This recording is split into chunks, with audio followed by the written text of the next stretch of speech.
스루펫 어카운팅으로 각 기업체를 그 분석을 하면서 중간중간에 하나의 그 편집했던 내용들을 좀 모아가지고 스루펫 어세이라는 에세이라고 발음해야 되겠죠. 스루펫 에세이 1편으로 총 2편으로 만들었습니다만은 너무 길 것 같아서 그렇게 편집한 내용을 좀 얘기해서 제가 생각하는 그 스루펫 월드, 그 스루펫 세계의 패러다임에 대해서 좀 그 소개를 계속 할까 합니다. 어, 끝까지 봐주시고요. 내용이 좋았다고 생각하시면 구독, 좋아요 항상 좀 부탁드리는 거고, 그리고 이제 제가 이제 뭐 꼰대라서 그런지 모르지만은 1.5배속을 보시기 바랍니다. 그리고 뭐 필요하시면 뭐 건너뛰어서 보셔도 뭐 할 말은 없고요. 그렇습니다. 어쨌든 이 관심이 가도록 할 자신이 제가 있는지 없는지 모르겠습니다만은 한번 또 진행을 해보도록 하겠습니다. 기대해 주시기 바랍니다. Together for a better future. 뭐 영어를 좀 썼는데 좀 양해해 주시고요. 모 기업의 캐치프레이즈를 그러니까 좀뭐 괜찮은 것 같아서 그냥 가져왔어요. 어, 요게 이제 제 희망사항인데 올해는 잠재적인 문제에 대해 명확한 그림을 좀 볼 수 있었으면 하는 희망사항입니다. 하도 그 세월이 하수상하니 뭐 이런 옛날 어르신들 표현이 있습니다만은 인생들이 다 사회가 복잡해지고 변화가 너무 심해서 우리는 그 속에서 과연 문제가 뭔지 맨날 어떤 감정적이고 이념적인 거에 휘둘려 가지고 그렇게 살고 있는 저희 모습들을 볼 때 참 답답함을 느끼면서 그래서 어떤 그 잠재적 문제를 어떻게 볼 수 있고 그런 것을 이, 볼 수 있는 그런 지혜가 있기를 좀 바라는 의미로서 말씀드립니다. 당신은 생존을 위한 끝없는 욕구에 사로잡힌 포로가 되어서는 안 된다. 생존을 위한 필요를 생각해봐라. 모든 욕구를 다 채울 수는 없다, 인생 살면서. 그러면은 최소한의 것을 선택을 해야 되는데 그게 뭐냐? 그러면은 생존이다 이거죠. 이제 뭐 생존이다 그러면은 뭐 본능적인 그 옛날 그 선사시대 때 먹고 살기 위한 그 정도의 생존만큼 우리가 문명화된 이 세상이라고 하지만은 끊임없이 저희가 생명체로서 생존을 위한 필요를 생각해 봐라. 이런 이제 마음을 갖고자 하는 거죠.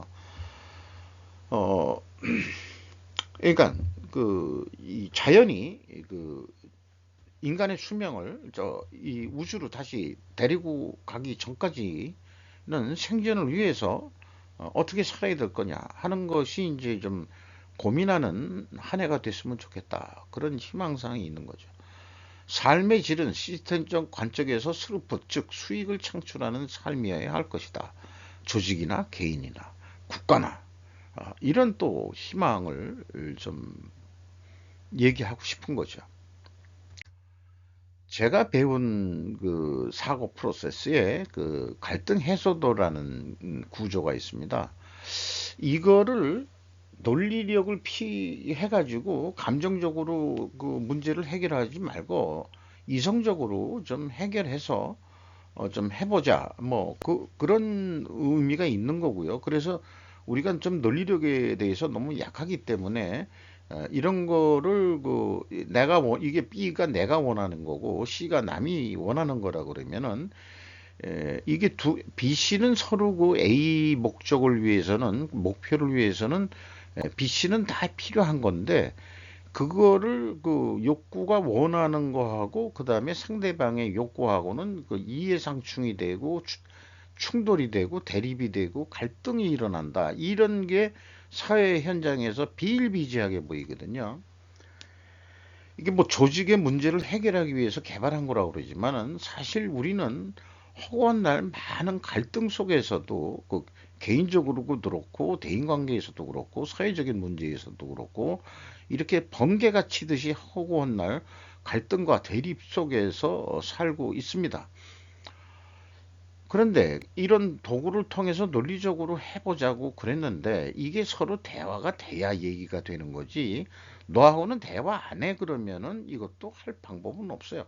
근데 혼자 상대방의 입장을 여기까지 생각해 본다면은 나의 행동을 어떻게 바꿔볼 수도 있을지는 모르겠습니다만은 그래서 제가 좀 생각해 본 거는 자 상대방을 CD 프라임 CD 상대방의 입장이 생각해줄 내가 역량이 솔직히 내가 부족하다. 나도 뭐 성인 군자도 아니고 성질이 더러운 놈이고 요즘은 조그만 것만 가지고도 삐지는 그런 나이가 되다 보니까 내 스스로 해결할 방법이 아까 이걸 꼴을 생존이라고 한다 그러면은 생존에 필요한 게 뭐냐 나한테 그런데 내가 지금 욕구들하고 원하는 것들은 뭐냐 이 사이에 간극이 있을 거다 이게 갭이 이걸 잘 생각해서 어, 필요한 것을 선택을 해서 어, 그 다음에 목표를 향해서 가야 되지 않겠냐. 그 목표란 게 뭐 돈을 버는 것으로 일반 조직은 가지고 있습니다만 최근에 제 화두는 인간은 어떤 형태로든 돈을 버시든 말든 일단은 견뎌야 되니까 생존이 우선이다. 라고 해서 생존을 여기다가 놓고 한다고 그러면은 이 필요도 어떤 선택이 달라질 수 있을 거예요. 그리고 그걸 하는데 또 인간의 욕구나 이런 것들이 있으니까 이 간극이 좀 짧기도 하고 길기도 하겠습니다만은 이 그 차이점을 생각해서 필요한 것을 선택해서 가자. 이렇게 일단 개인적으로 한번 해결책을 찾아보는 게 어떻겠느냐. 그래서 여유가 있어서 내가 상대방이 얘기하는 거에 대해서 그 뭐 성질을 안 부릴 자신이 있다 그러면은 대화를 좀 시도를 해보고 뭐 이렇게 되겠죠. 네. 이거를 뭐 정치라고 한다면 이쪽이 국민의힘이라 그러면 저쪽은 이제 이 더불당 더불당이라고 뭐 보셔도 좋을 것 같고 뭐 여당이다 야당이다 이렇게 보면 될 것 같기도 하고 남한이다 북한이다 뭐 이렇게 봐도 될 것 같고요. 한국과 중국, 한국과 일본 뭐 이런 식으로도 한번 생각해 볼 수 있는 거 아닌가 이런 거죠. 2022년도 스루프 회계로 분석을 하면서 소개를 해드렸던 내용을 다시 한번 좀 말씀을 드리는데 2022년도에 우리나라 무역 수지 적자가 472억 달러다. 6.9%다. 근데 일본은 무역 수지 적자가 19조 19.7조 엔이다. 그러니까 20%나 무역 적자였다. 그러니까 일반적으로 제가 스루포트 회계로 분석을 하는데 원자력 가격은 아무래도 상승됐을 거라고 그렇게 쉽게 인식을 할 수 있고 판매 가격은 상대적으로 원자력 가격 상승 압박률보다는 그 이하로 판매 가격을 올려서 이 기업들이 영업을 해야 되는 뭐 자영업자도 마찬가지일 겁니다만은 한일 공통적인 사실일 것이다. 그런데 이렇게 그 일본은 무역 적자가 더 이렇게 심하다 그러면은 한국보다 더 고통이 심할 거다. 뉴스도 그런 일본이 지금 힘들다 힘들다 하는 뉴스들이 조금 많이 나오고 있어요. 우리나라는 그 힘든 업체들 거는 조금 많이 빼고 있는지 모르지만 언론에서 일부러 우리는 안 좋은 거를 계속 뉴스 보도록 뭐 잘 되는 기업도 좀 해야 되겠지만은 너무 잘 되는 거 어, 하는 건 좀 곤란하죠. 지금 우리나라도 뭐 밀렸던 그 가스비 올라가고 뭐 전기료 올라가고 지금 난리 났어요. 네. 그때 올렸어야 되는데. 납품 협력업체 완성차 메이커의 WCI 회전율 수준은 되어야 된다. 납품 협력 업체는 완성차 메이커의 재고 회전율 수준은 되어야 한다. 이런 거를 정리를 해봤는데, 제가 그 1분기 할 때에도 그 연간 매출액을 예측을 합니다. 상반기 실적을 가지고도 연간 매출액을 합니다. 그 다음에 이제 3분기 실적을 가지고도 연간 매출액을 합니다. 이게 기하 건데요. 그러면은 이제 목표 회전율을 잡으라. 제가 그러니까 1분기 때는 한 33전 회전했겠네. 그러면은 33전 회전할 때 43조 원 할 것 같다. 요 기한은 뭐 변함이 없어요. 근데 이제 회전율은 왔다리 갔다리 해요. 그런데 요거를 어떻게 그 예측을 하냐 그러면은 1분기 때는 그 실적 곱하기 1 더하기 300%를 해버립니다. 그 다음에 상반기 때는 100%로 하면 되고 3분기 때는 25%만 하죠. 요게 그 착취 효과 같은 불십 효과 같은 거 아닌가 하는 역으로 그런 생각이 들어요. 그다음에 현대차인 경우는 그 예측이 약간 왔다 갔다 합니다. 52억 잡혔다가 61조 잡혔다가 57조로 잡히는 거로 요게 실적이니까요. 개별입니다. 그런데 이제 그 좀 야망스럽게 좀 한다 그러면 회전율을 조금 더 올려가지고 어, 올린다기보다도 이 수준을 그냥 그 유지를 한다 그러면은 거꾸로 그 상반기 때 연간 매출액 예측한 것보다는 에, 이게 한 61조 정도 하지 않겠냐 이렇게 보는 건데 그이 스루풋이 아니고 그 영업 잠정 실적할 때 그 현대차하고 기아차를 맨 앞에 했는데 그게 연결로 돼 가지고 현대차가 한 뭐 140조 뭐 이렇게 나오거든요. 그거는 연결이니까 나중에 개별 그 사업 실적이 나왔을 때 제가 요 예측한 것이 또는 요 예측한 것이 얼마나 차이가 나는지 그걸 보면은 그때 비교표를 만들어서 저희 그 스카이 홀딩스가 예측하는 것이 얼마나 오차가 있는지 한번 저도 좀 비교를 해볼 생각입니다. 그리고 재고 자산의 증가는 판매 가격을 인상시키게 만든다. 이것은 어떤 논리 구조로 쭉 그 뭐 설명을 하면은 너무나 길고 하지만 분석 경험상 그 재고가 증가하면은 꼭 이 판매 가격을 사업 계획을 할 때 올리는 그런 효과가 있다. 그러니까 인프레를 부정적인 측면에서는 인프레를 조장한다. 이런 이제 느낌이 오고 있습니다.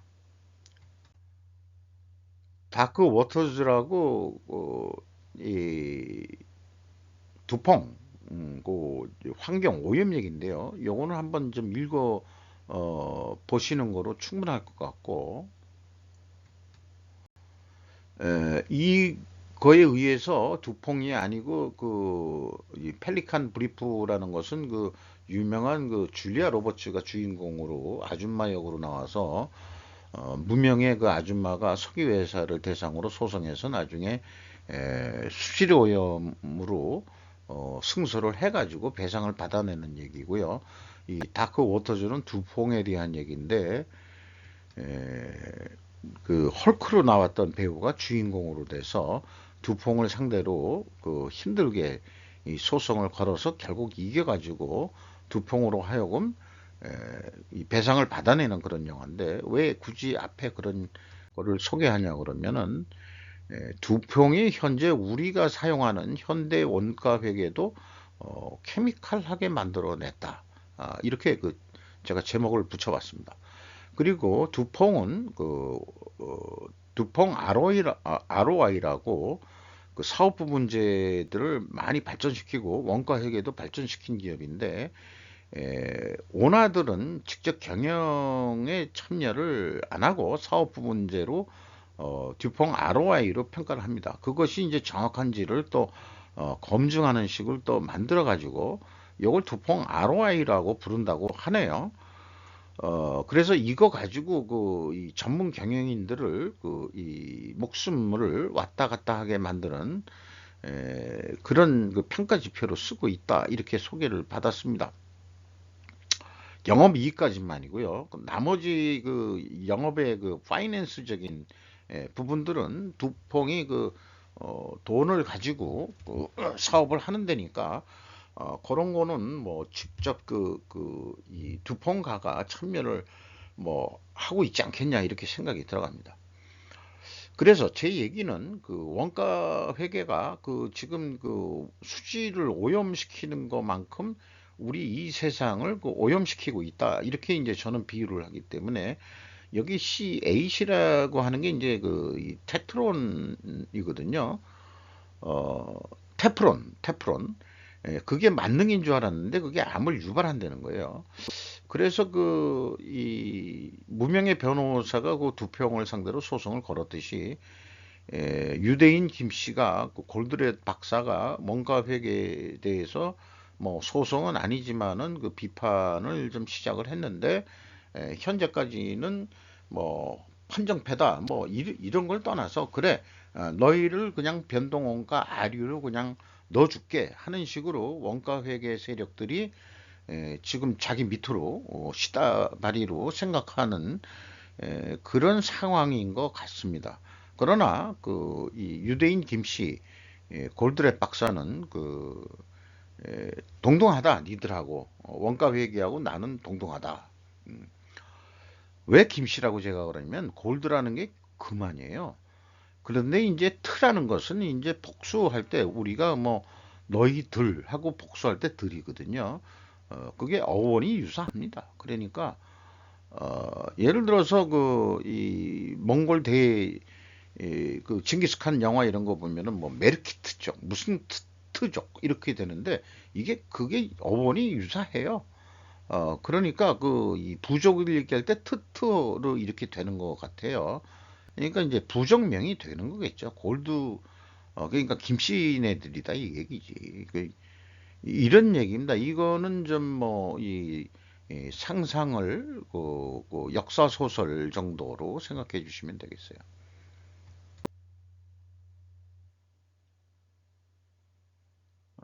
그리고 자 그러면은 제가 뜬금없이 체인점 라멘 가게를 닫은 공인회계사 올릴 수가 없다. 싼 일본의 정책 이렇게 돼 있는데 라면 가게를 어떤 역 근처에서 해가지고 드래곤 라면이란 걸 했는데 2년 1개월 만에 문을 닫았다. 국수값이 3, 40% 증가했는데 협상력이 부족해서 결국 원가 부담이 원재료 가격이 올라갔다. 재료원가도 올랐고 난방비가 오르더라도 라면 가격은 올리질 잘 못했다. 거의 동결했다. 라면 가격을 쉽게 인상시키지 못하는 이유는 일본이 잘 가격을 못 올리거든요. 월급도 다 안 오르니까. 그러니까 조금만 올라도 안 사 먹는다 이런 얘기예요.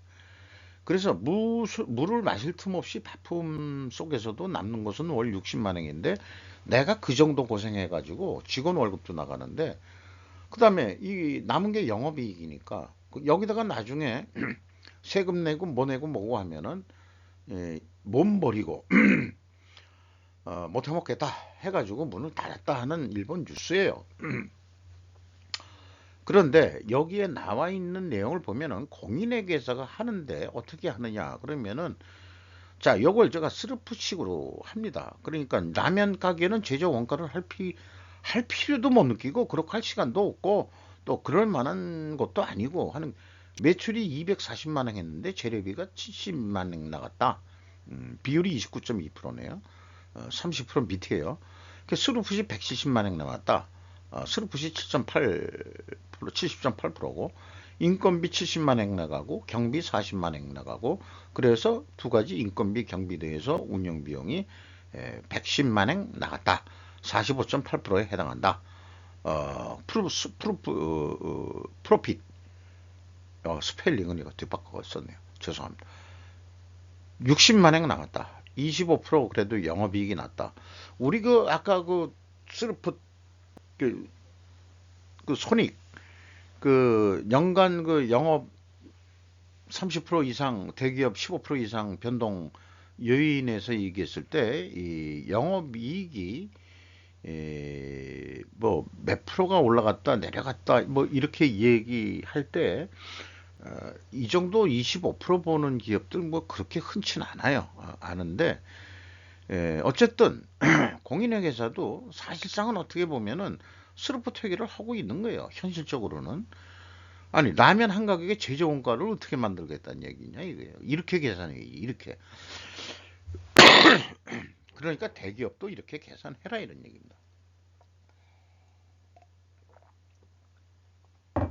자 그러면은 원가 계산하는 직원 필요 없죠. 전산하기도 편하죠. 어,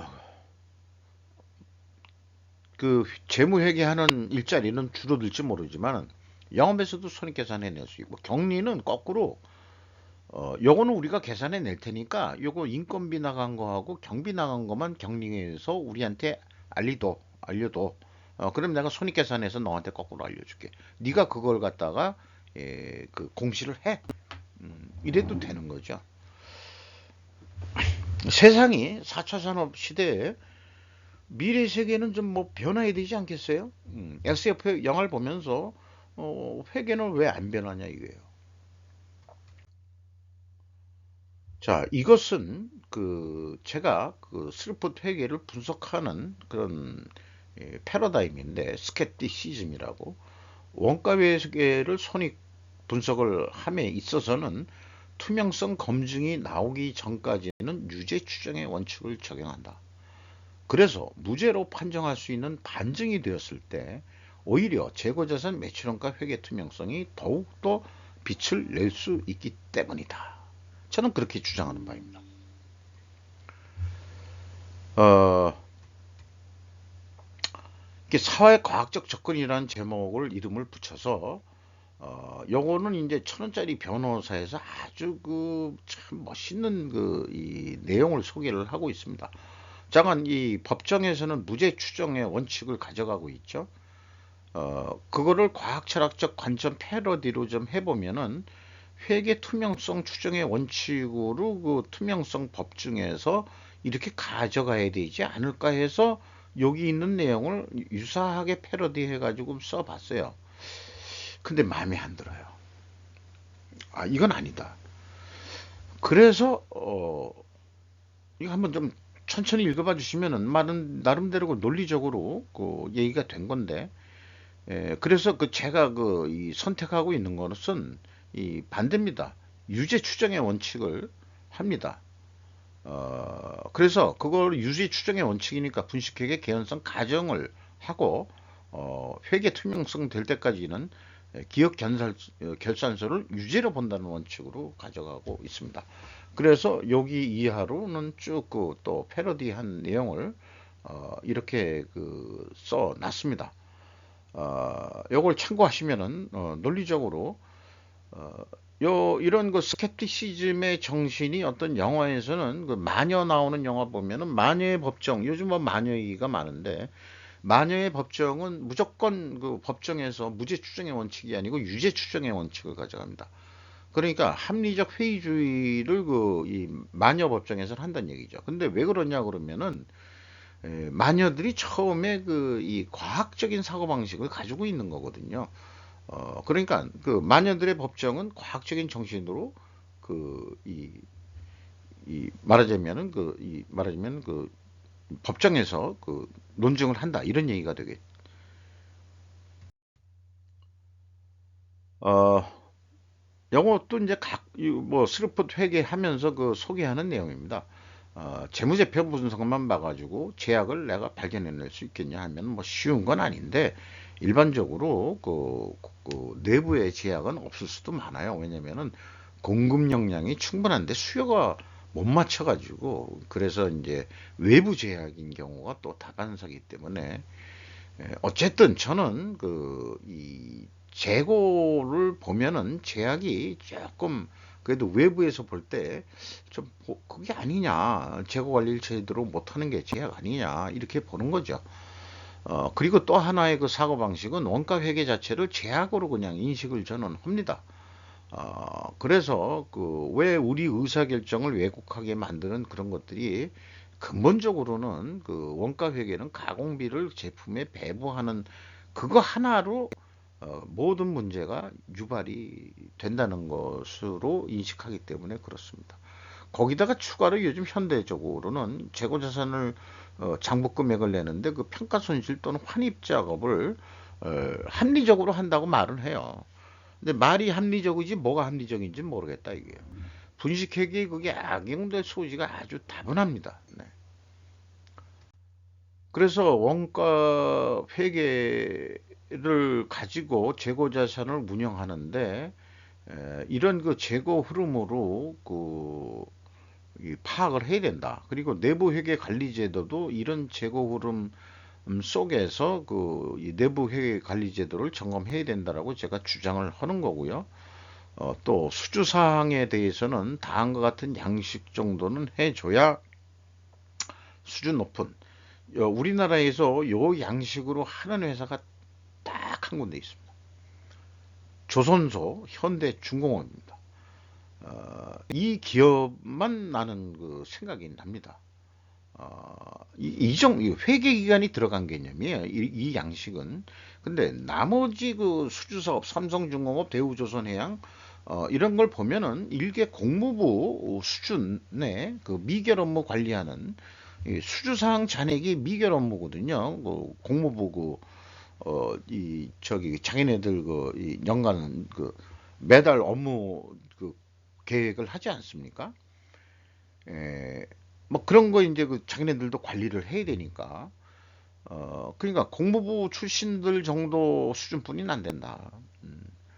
그러니까 이 정도는 돼야 된다라고 제가 얘기하는 거고. 그 다음에 이제 그 납품업체한테 그 구매 단가를 우리가 이 승인하는 전략을 하나 가져가야 되는데 한 몇 년 계속 분석을 하다 보니까 이제 이 맞으면 원인 결과 원인 결과를 다 따져가지고 도전해 볼 수도 있지만 우리 인간이라는 게 그러면서 인간의 또 특기는 뭐 직관으로 들어오는 게 있거든요. 그게 뭐냐? 그러면은 납품회사의 재고 회전율이 향상되지 않는 상대의 견적가, 즉 재고가 증가하는 회사, 그래도 너무 많이 높게 증가하는 회사의 견적가는 무조건 깎아라. 무조건 깎아라. 인프레를 조장한다. 제가 최근에 이제 원가 회계를 비판하면서 하는 얘기는 원가 자체에 가공비 배부하는 데서부터 인프레가 거기에 요소가 들어가 있다. 그러니까 무조건 깎아라. 재고가 증가하는 데 대해서는. 그러니까 대기업이 무조건 납품업체 가격을 후려친다고 얘기할 수는 없는 거예요. 할 수는 없는 거예요. 납품업체도 원가 회계를 그렇게 하기 때문에 자기네들이 한테도 납품하는 업체들한테도 또 후려칠 겁니다. 가격을. 그러니까 견적 가격을 계속 부풀리고 그런 상관례가 그냥 쭉 공급사슬 속에서 다 안 되면은 얼마나 낭비적인 시간을 가지고 협상하는 데 시간이 걸리고 경제적으로 인건비의 낭비, 시간비의 낭비, 국가적인 어떤 경쟁력의 낭비, 그리고 또 뭐 생산성이 낮아진다는 둥 뭐 이따위들 얘기를 하고 이게 모든 게 밑바닥에 내려가고 다이빙을 해서 다이빙 다운을 해서 가보면은 원가 회계에 가공비 배부되는 거로 모든 문제가 거기서 유발이 됨에도 불구하고 두 봉이 만들어냈는데 그거를 건드리지 못하고 있다는 얘기예요, 지금. 자, 조금 격해지지 않으면서 또 진행을 해 볼게요. 그래서 제가 요즘에 이 스루풋 회계의 재고 회전율을 상승을 해라 하는 전략을 거창하게 바벨 전략이라고 이름을 붙여가지고 이렇게 소개를 하고 있습니다. 이건 개별 이 스루풋 회계 분석할 때도 좀 설명을 들었기 때문에 좀 생략하고 요것도 마찬가지입니다. 그래서 재고 회전율 상승이라는 것은 극단적 리스크를 수용하면서도 극단적 리스크를 회피하는 바벨 전략이다. 이런 얘기고 우리는 매출 원가란 것은 기초 재고 더하기 총재재 비용 빼기 기말 재고 이거 초등학교 한 5, 6학년이면은 다 이해할 수 있고, 중학교까지만 나와도 다 그냥 기본적이고, 요즘 중학교만 하더라도 산수가 아닌 수학으로, 이 미적분까지 하고 뭐 그런다는데, 이거는 그냥 더하기 빼기만 하면 되는 거다, 이게. 이거에 의해서 지배를 받고 있다, 이게. 이게 잘못된 건데. 이게 잘못됐다고. 아, 옛날에는 옳았어요. 아니, 옳은 게 아니고 옳았다기보다는 옛날에는 효과가 있었어요. 근데 지금은 세상이 변했다, 이게. 이것은 독과점 논리입니다. 이것은 매출원가 요구하는 건 독과점 논리입니다. 그러니까 독과점 논리가 아닌 것은 여기 한 대로 매출액에서 매출 변동비만 빼면 되는 거예요. 그리고 나중에 거기서 운영비용 빼면 되는 겁니다. 그래서 재료비와 운영비용의 디커플링의 진정한 의미에 대해서 제가 좀 이렇게 그 좀 뭐 학술련 해가지고 조금 이렇게 좀 풀어서 썼는데, 필요하시면은 정지를 시키고 한번 좀 읽어 주시면은 감사하겠고요. 다음 장에서 보면은 이렇게 이 말하자면은 그 분식회계의 개연성에 대한 거에 대한 논리로서 충분조건 논리라는 거로 이용하고 있다는 거. 이것도 개별 분석을 할 때 다 소개를 좀 해드렸고요.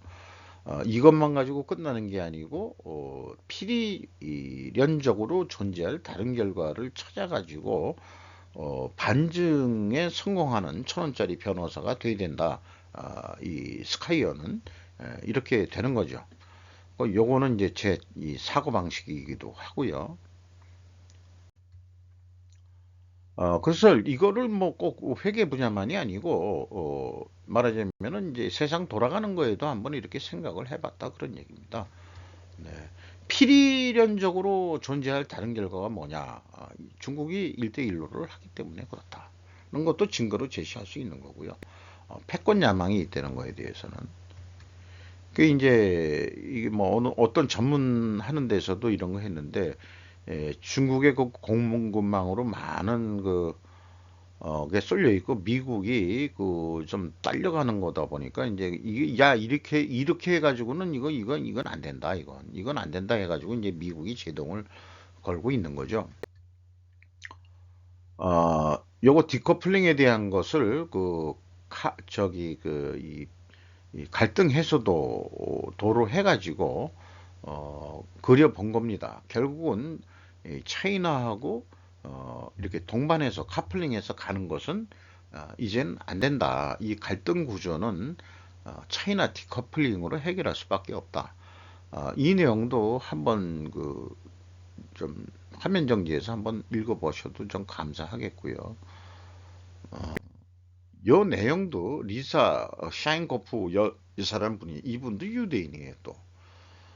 아주 간단한 쉬운 거로 가지고 초급 수준을 아주 이해하기 좋게 설명해 주는 유튜브에서 좀 무료로 해준 거를 제가 캡처를 해서 핵심 부분만 이렇게 정리를 한 건데, 에, 요것도 그냥 봐주시는 거로.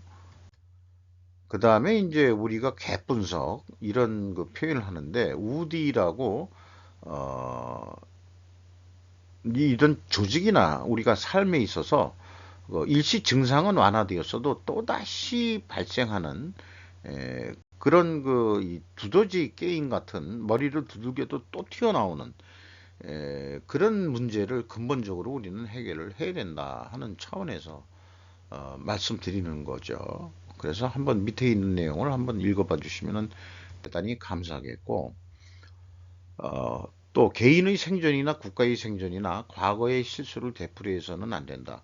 과거의 실패로부터 배우는 것이 지혜이다. 해서 이것도 한번 내용을 좀 읽어봐 주시는데, 이렇게 이제 이런 공정을 아주 단순화 시켰습니다만은 이게 운영 비용을 여기서 디커플링 해야 된다는 걸 표현을 한 거고, 요것도 한번 좀 천천히 읽어봐 주시면은 대단히 감사하겠고요.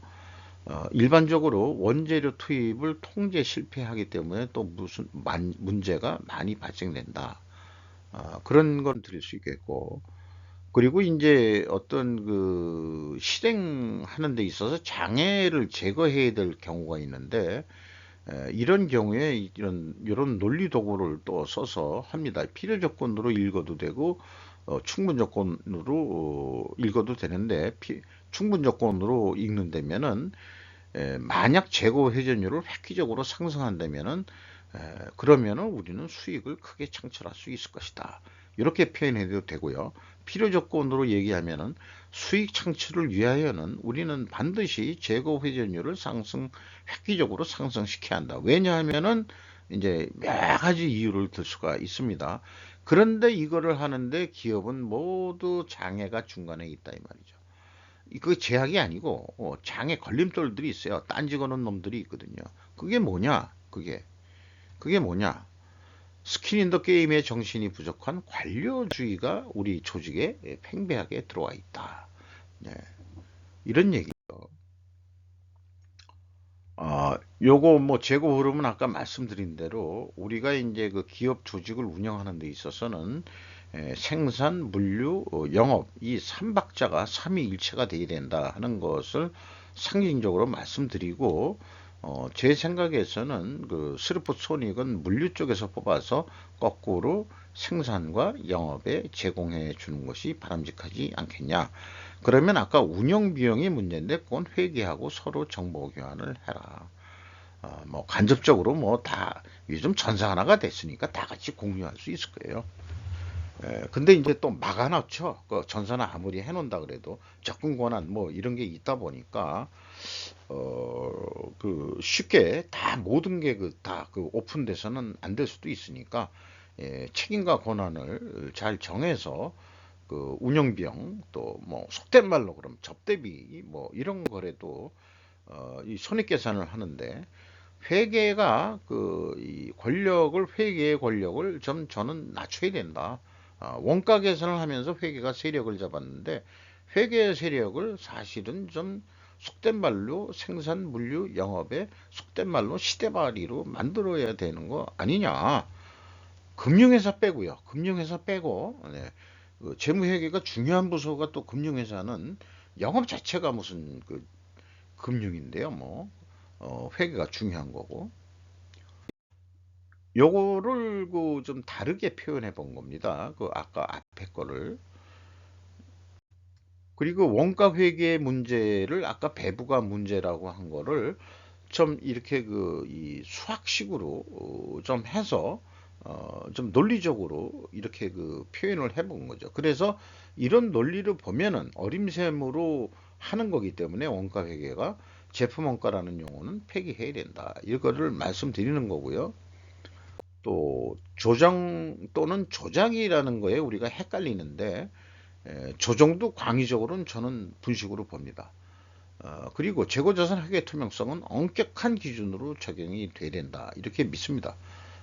요 내용도 좀 한번 읽어봐 주시고 그렇게 해주시면 감사하겠습니다.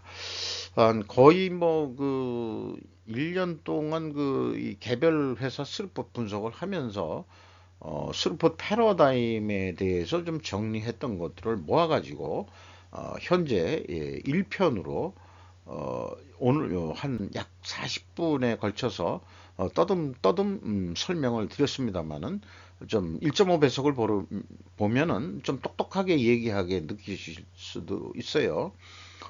그래서 그 스루프 패러다임의 세계로 여러분들을 초대하고 또한 2부에서도 또 찾아뵙기로 하겠습니다.